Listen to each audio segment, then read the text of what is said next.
Flying Saucer is a production company that makes advertising films and short and long format content.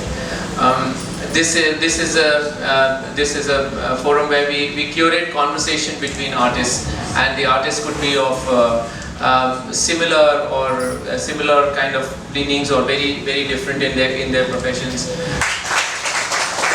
Firstly, we'd like to thank Karan Kumar from Classmate, who's sponsored our forum and has allowed us to get in artists where we can have some influences which are out of Bombay. Bombay की एक छोटी सी problem ये है जो हम लोगों ने notice की, which is कि बेसिकली एक वो कहावत है ना कि जो दिखता है वो बिकता है. यहाँ पे जो बिकता है सिर्फ वही दिखता है, तो उसको थोड़ा सा चेंज करने के लिए basically so we want to, there are lots of very interesting people in cities out of Bombay, and they're doing such great work and we don't get to know them. So this forum is an effort to get them and try and hear their voices and try and see what they're up to basically. So what we'll do is we'll start with a little AV that we have, which explains the concept and also in brief introduces the artist, and after that I will speak a little bit more on them before we move on to the question and answers with them.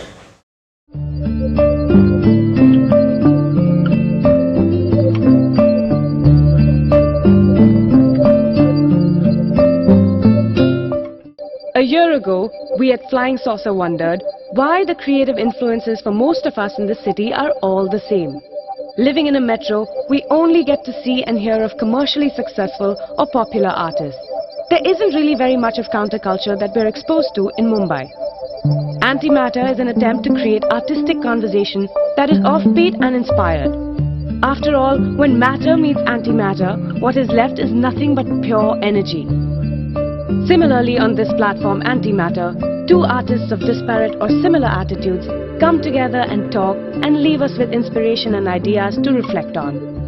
In our second round of AntiMatter, we get two theatre stalwarts together who have seen the face of both stage and street theatre, Nagin Tanveer and Maloy Hashmi. Nagin Tanveer is a theatre artist who was literally born into Naya Theatre.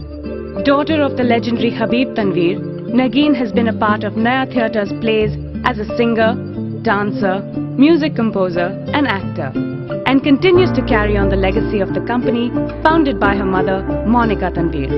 A thespian who believes that music is her therapy, Nagin is currently documenting Habib Tanveer's theatre music. A school teacher by profession, Maloy Hashmi is possibly India's best-known street theatre activist. For more than 40 years, she has been engaged in theatre, and since 1989 has been Secretary Jananatya Manch, India's premier street theatre group. She has been involved in the creation of more than 80 street plays and has more than 7,000 performances to her credit. Today the conversation is about theatre, street theatre and local cultural traditions. Theatre and storytelling as a tool for social change and progress, and that in a way, traditional storytelling is extremely modern and new. Classmates saw the merit in our intention. Being a brand that is constantly fostering creativity and celebrating uniqueness, they are sponsoring this event for a series of 6 sessions this year. Bonobo has, in a similar bohemian spirit, agreed to host this event. We thank them for their support. AntiMatter is a non-profit effort.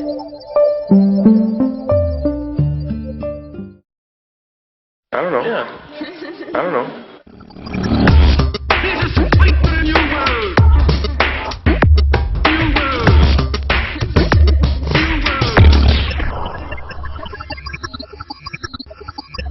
Ma'am, tell us a little bit about the form of street theatre.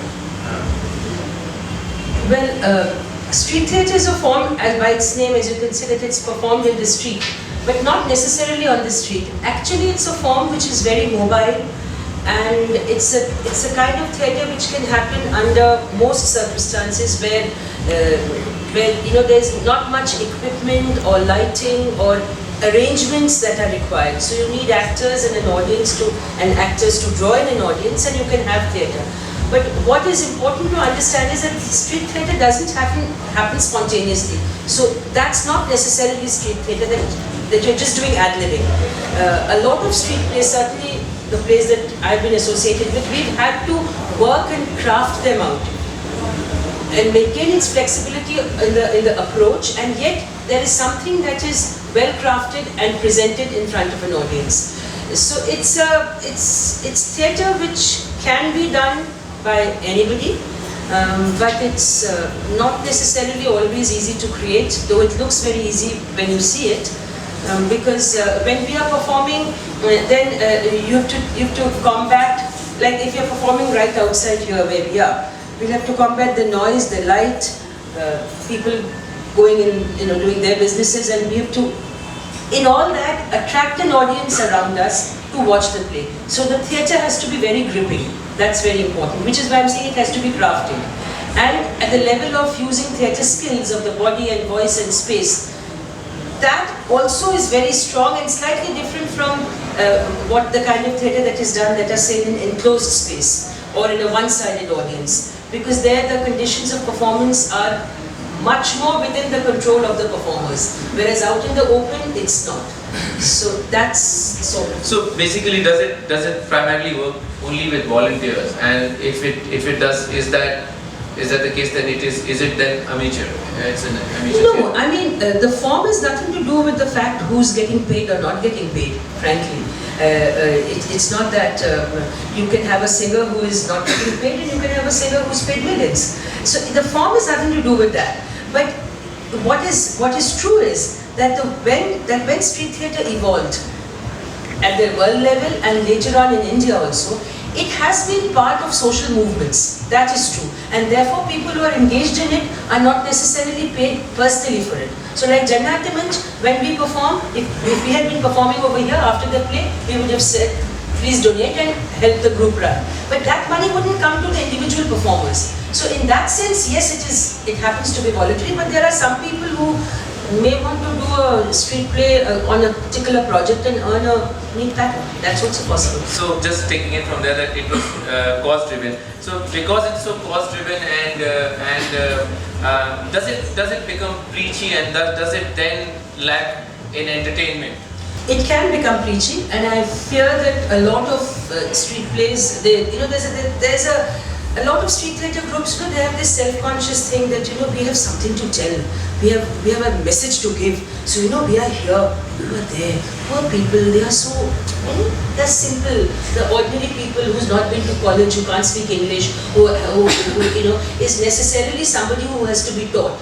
Nonsense. That's a lot of bullshit. If we are doing a play like Wo Boluthi, which is a play, in one sense you could say it's a play about the gender question. But that's only the larger theme. What comes into the play is not to tell people that men and women are equal. Of course they are. But that's not the point. Of course they are. I mean, let me not, in case you thought they are not. But that's, I look, the play at the end of it can't say, "Acha to bhai aur behno, aapne dekha na? Mard aur aurat barabar hai." That's not what the play has to say. The play has to bring in a slice of life into that acting space and encourage the audience to engage with it and raise difficult questions. So a good street play, or any street play should, for that matter, any theatre or work of art, should actually raise questions and provoke you.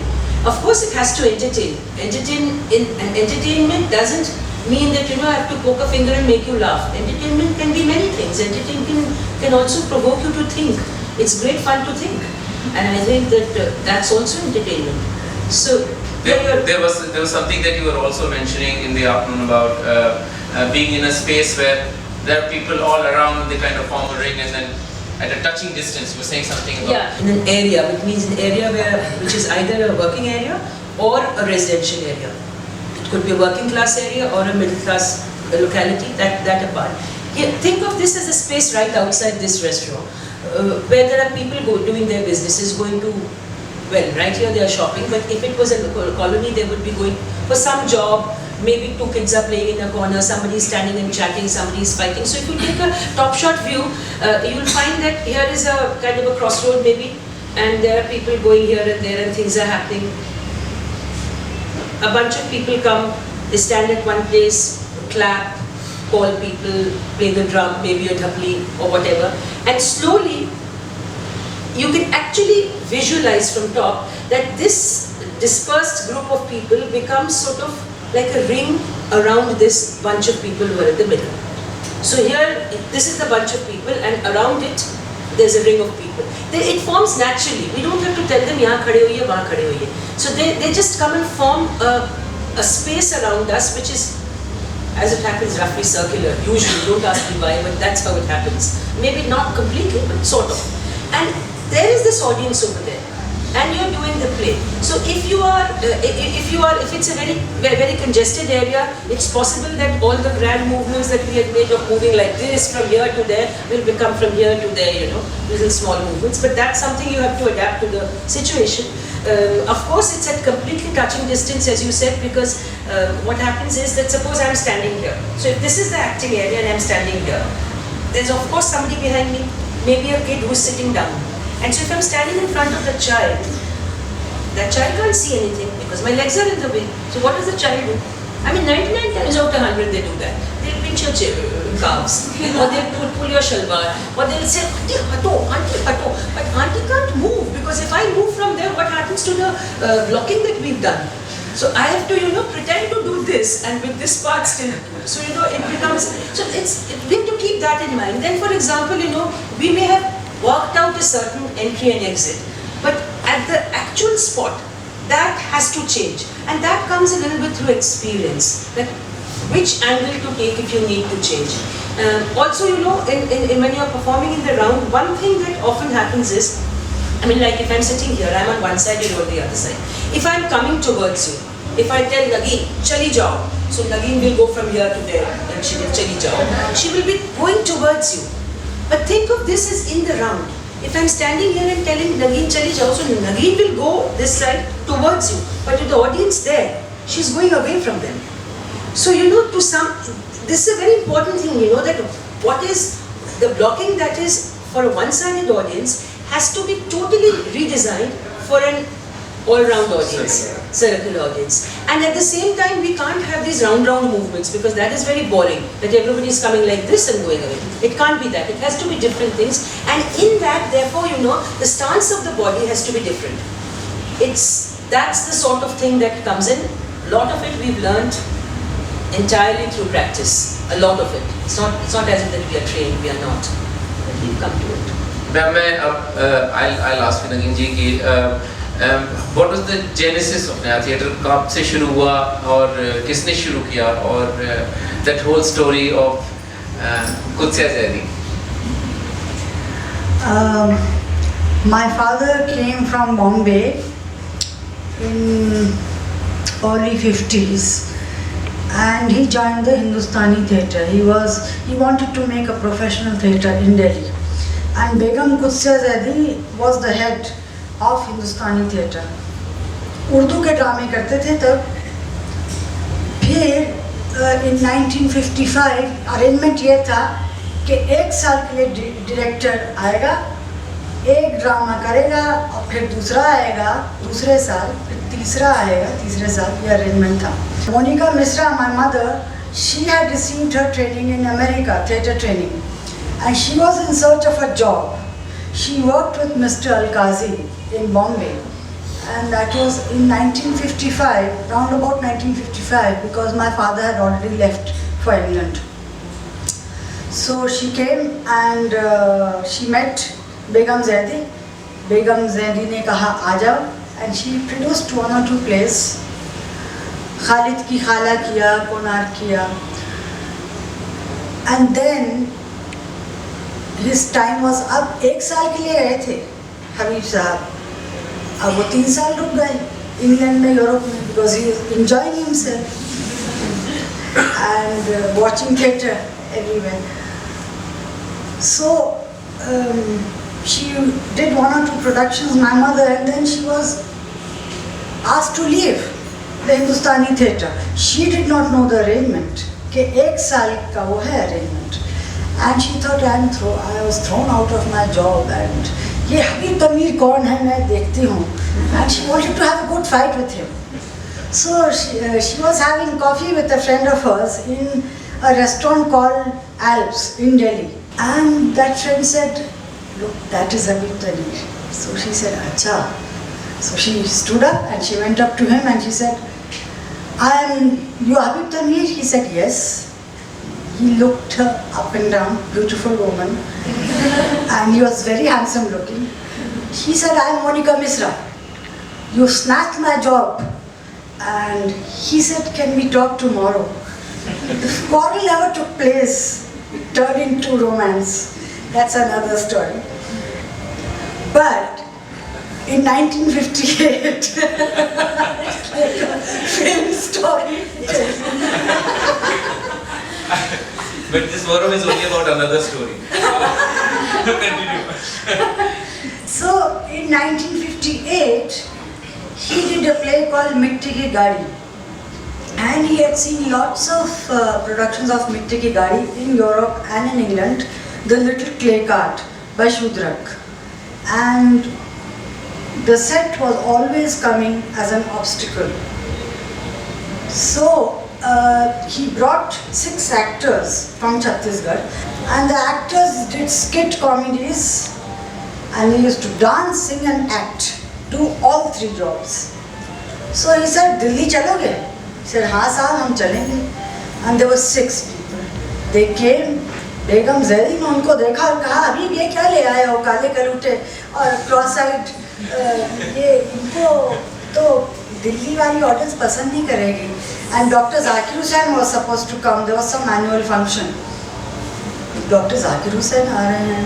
एक्टरों को घोड़ा चिट्टा होना चाहिए. They should be good looking, you know. So Habib said, you see their art, you see how well they act. Anyway, Dr. Zakir Hussain came and he liked them. But then there was a disagreement, a clash of thoughts in Habib's and Begum Zaidi's. So my mother started a theatre in a garage and my father joined her. That was in 1959. And when they were thinking of a name, my father thought new theatres. The new theatres reminded them of the old films, Saigal ki film mein new theatres, you know, Calcutta. My mother said, no, that won't do. Suddenly, like a jack in the box, she thought, Naya Theatre. And then the name stuck. So that is how Naya Theatre started, in a garage. And they were poor. My parents are very poor. एक बार उन्होंने play किया था 7 पैसे नाम का, तो set 13 रुपए में हुआ था, 13 रुपए का सेट. एंड स्पॉटलाइट कैसी बनाई थी, वो टीन मिलता था ना, वो तेल Dalda, postman oil and all that. So they used to cover one side, they used to एक साइड वो काट देते थे, and the other side they used to blacken and put a bulb. तो it worked as a spotlight. So you know, improvised. And that's how theatre started. And Jalidar Parde, 7 paise. So there were lots of plays. Taming of the Shrew, English plays. फिर Chhattisgarhi plays तो बाद में शुरू हुए. Full-fledged troupe हुआ in 1970 of only folk artists of Chhattisgarh. Because then there were, before that there were Delhi urban actors. Urdu plays and English plays used to take place. And he started training the Chhattisgarhi actors and made them speak in Hindi. And they used to feel very cramped. They could not understand what is there in their own area in Chhattisgarh. They used to act with no inhibitions, with abandon. What is wrong? And he thought about it. It took him some while to realize that whatever he had learnt in England, he had to unlearn. And it was the language which was coming in the way. So then he said, "Acha, tum apni Chhattisgarhi mein bolo." And they spoke, and they acted very well. So then, you know, with experience you learn. So he thought कि हिंदी में नहीं, इनको छत्तीसगढ़ी में ही बुलवाना चाहिए dialogues. That's how it happened. एक चीज में मैं I'm just interrupting you there. एक आपने और चीज बोली थी कि for a long time you had to play to also empty houses in which was Yes. difficult to go through. So you were saying something about that. That was 1977. सूत्रधार के show चल रहे थे Gandhi memorial hall, and we were playing to empty houses. Just one person in the audience, 5 people in the audience. And my mother used to ask, he said, Habib, no one is coming. He said, I will watch my own production, Monica. So he used to sit in the balcony, he used to sit in the aisle, कभी पीछे बैठ जाते थे. But I have never seen a person with such dogged determination as my father. You know, he had strong convictions कि कभी ना कभी कुछ तो होगा. You know, and he had the patience and the doggedness and the perseverance, which is so missing in all of us, no? Not like that. He was really made of steel. And my mother was his strength. He became stronger with my mother. They married in 1961. So she was like a buffer. She was to advise him on everything. उनको हर चीज़ में दखल था. Direction, blocking, costumes, lighting, sets, everything. They worked like a team. He was the director, she was the producer. So, you know, he could not have been what he was unless my mother was there. She was his right hand person. Super. आप कुछ इसके बारे में क्या? Yeah, you know, Nagin mentioned Naya Theatre playing to empty houses. It's such a shame, really. His brilliant plays came to Delhi, and it happened actually particularly in Delhi, because Habib Sahib in his later days used to say that in Delhi audiences were strange. Elsewhere they would get packed houses. I remember 1979, Sabdar and I, my husband and I, we were, must have been 78 because we were not married at that time. We had gone to see Bahadur Kalarin. I think one of Naya Theatre's best plays. Just super, so layered, so complex, and yet typically like Habib Sahib has evolved plays, that there is a simplicity to it, and yet it makes you, go into it. Sabdar and I, we watched it in a hall which is now no more, sitting in the balcony, because that was the best seat. So we had decided, no, इस वाले seat पे बैठेंगे. अच्छा जी, हम दोनों बैठे, and we were the only 2 people. But you should have seen that performance. It was, I remember every scene of that play even now, and I'm somebody with a very poor memory. It was so impactful. It just shows, the conviction of the performers. They only could see that we were there because at some point of time we clapped, otherwise it was an empty hall. What are 2 people here? So it was like a private show, and we were honored absolutely. I thought if I were in their place, I wouldn't have performed. I would have said, thank you very much, here's the money back for the ticket and go away. No, they did the show. It was amazing with everything. And I think it was a wonderful performance. I remember Fida Bai using her voice when she calls out Chachan. क्या मतलब range था आवाज की, हम तो दोनों ऐसे मुंह खोल के बैठे थे कि ये है एक्टिंग, सीखो. It was amazing, really, and it's something that has inspired me till date. That it doesn't matter if there's one person there. An audience is an audience. You just have to perform and perform your best. That's something that really. One thing I would like to say, Kamala Devi Chattopadhyay, who started the cottage industries emporium and revived the cottage industries of the whole country, she came to see Bahadur Kalarin, and she was supposed to leave for a party. But she stayed after the interval.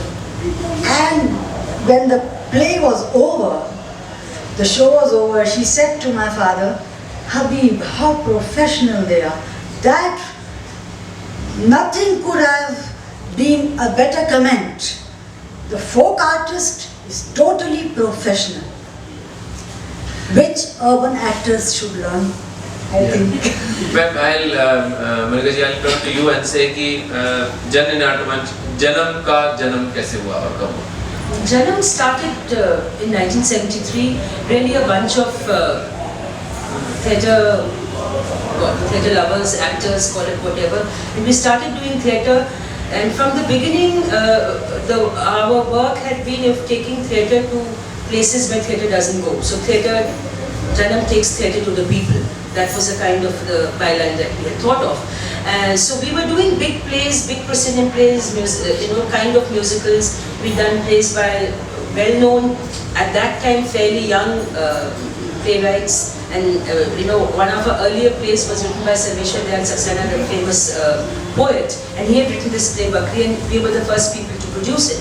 And we would perform in go to parks and all, erect stages, or go to semi-rural areas, again erect stages. So these were like stage shows, but in not necessarily in auditorium.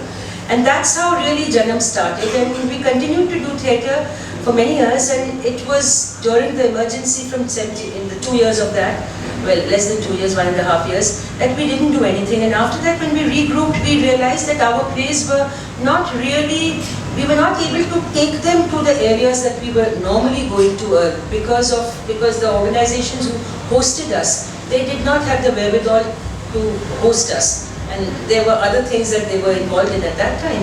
And so we started doing street theatre, and this happened really very simply.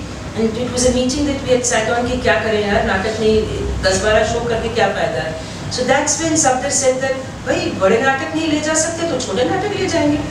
It was probably not very well thought out, but I think the spirit of doing something and taking theatre to the people was there. So we had started looking around for plays to, smaller plays, and weren't really happy with anything. And that's when many of our friends, trade union friends, they gave us one story of an incident that had happened in Herring, India, where over two very small, very small demands, one of just a place to make tea and heat their lunch, chai banane ki jagah, and a cycle stand.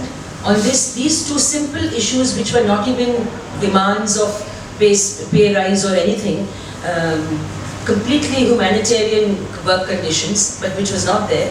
And this was a big factory, big heavy industry factory.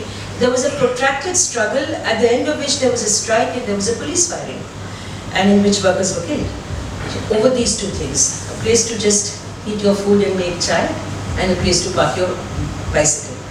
This is something that led us to create the play called Machine, which was largely written by Safdar and one of our other members, Rakesh. It's a play which is, in one sense, a critique of capitalism, but also has the incident which I told you just now. It's in semi-poetic prose. So it's a very simple structure, but it's very layered in its thought, and the language is very beautiful.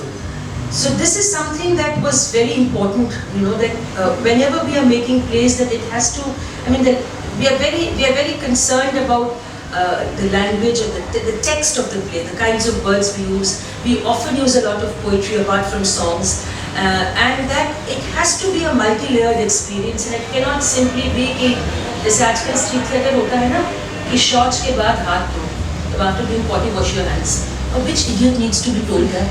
Tell me that. But this is what I meant earlier, that a lot of why it becomes preachy. Yeah. It sort of ties up to that, who the hell are we to tell anybody that? Doesn't the world know it? It's like going into a slum and telling people, drink clean water. Does anybody drink dirty water out of choice? Nobody does. It's because there is no water. So, it cannot be preachy, it cannot have a message that is obvious. It has to be an experience which is connecting to the lives around us, to the situation around us, and somewhere enriching us and provoking us and drawing in from the audience also. Ma'am, यहाँ पर मैं बात आपसे पूछूंगा कि long ago you did that play Machine, and it started a whole movement of street theatre for you. But now, today, hasn't the context changed, and is there a need for plays like that? What do you say to the change of context from that time? Well, some things, yes, have changed, definitely. If you look at the industrial situation, from the 90s onwards, it's a new kind of worker who's there. It's a worker whose trade union rights have been curtailed. It's a worker who's younger, often more educated, so they are all at least class 12 pass. They are workers with different kinds of aspirations from their parent generation. So it's a different scenario in many ways. But in many ways the scenario is the same, because the demands for a minimum wage continue, and they continue to be appalling. The demand for the change of the contract system, work conditions, safety measures, all those things remain the same. If not, it's become worse. In fact, one of our recent plays, which is on the industrial situation, but approaches it differently, uses narratives from workers' own narratives that we've brought into the play after doing extended interviews with them. Many of the larger issues remain the same. Of course, the form in terms of the creative, the form of the particular play, that is different. So the situation in many ways has become worse, if you ask me. The socio-political situation, the real situation, the world outside. So I think not just street plays, all plays are needed. You need more plays.